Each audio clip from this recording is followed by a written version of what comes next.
Nous sommes en octobre 2021 dans un hôpital du Kentucky. Cet homme, déclaré en état de mort cérébrale, est entouré de ses proches en pleurs, quelques instants avant qu'il ne soit emmené au bloc où ses organes doivent être prélevés. Sauf que quelques minutes plus tard, tout ne se passe pas comme prévu. Anthony Thomas T.J. Hoover, 36 ans, se réveille sur la table d'opération.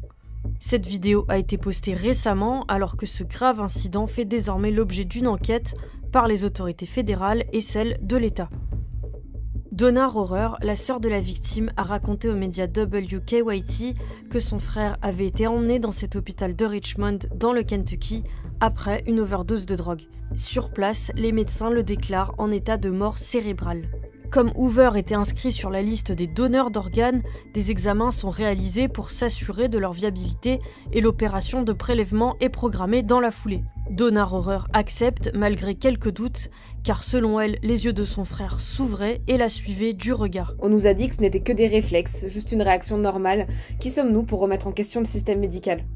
Mais une fois au bloc, Anthony Thomas Hoover s'est bel et bien réveillé. L'hôpital a autorisé sa sortie et 3 ans plus tard, l'homme est toujours en vie. Sa sœur est depuis devenue sa tutrice légale. T.J. Hoover souffre de troubles du langage et de la mémoire. Il a aussi des difficultés à marcher. Where you going? Okay. Ce n'est qu'en janvier que sa sœur a appris les détails de l'opération lorsqu'une ancienne employée de CODA, le Kentucky Organ Donor Affiliates, l'a contactée.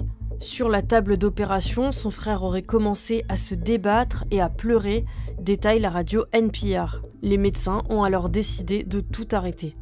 CODA a affirmé de son côté ne pas être impliqué dans les soins des patients, ne pas déclarer leur mort et ne recevoir l'autorisation de prélever les organes qu'après cette déclaration. L'hôpital assure de son côté dans un communiqué que la sécurité des patients est sa plus grande priorité. L'enquête devra déterminer les circonstances de l'incident. En France, le protocole de prélèvement d'organes est si précis et si strict qu'un tel cas ne pourrait pas survenir, insistent les spécialistes du sujet.